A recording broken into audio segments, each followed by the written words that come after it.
दगाफटका झाल्यास फासावर जाण्यासही तयार. कर्जमाफीवरील आश्वासनावरून बच्चू कडूंचा इशारा.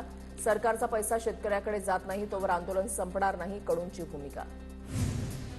शेतकरी आत्महत्या करू नये म्हणून कर्जमाफीचा निर्णय घेतला. कर्जमाफीवरून उपमुख्यमंत्री शिंदेंचं वक्तव्य. बैठकीमध्ये थोडी ताणाताणी व्हायची, नंतर सगळ्यांनी समंजस भूमिका घेतली. आम्ही शब्दाचे पक्के आहोत, दिलेला शब्द पाळणार. कर्जमाफीवरून उपमुख्यमंत्री अजित पवारांचं वक्तव्य. शेतकऱ्यांसाठी ॲक्शन प्लॅन. एप्रिलच्या पहिल्या आठवड्यामध्ये निर्णय होणार. कमिटीच्या अहवालानुसार योग्य तो निर्णय घेतला जाईल. कृषी मंत्री दत्तात्रय भरणेंची माहिती. 0% व्याजदरानं पैसे दिल्यानंतर कर्ज फेडा. सारखं फुकट, सारखं माफ कशाला हवं?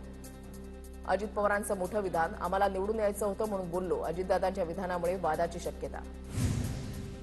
सारखी कर्जमाफी मागायला शेतकरी भिकारी नाही. तर शेतकरी नेते राजू शेट्टींनी उपमुख्यमंत्री अजित पवारांना प्रत्युत्तर दिलं.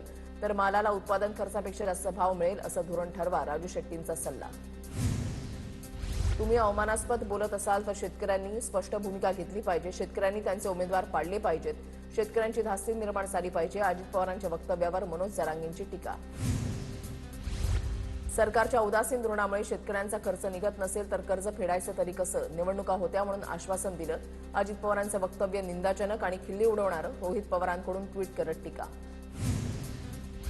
निवडणुकीमध्ये कर्जमाफीचा नारा आणि सत्तेमध्ये आल्यावर किती वेळा फुकट मिळणार असं विचारण्याची फुकटची मस्ती सरकारला सुचतेच कशी?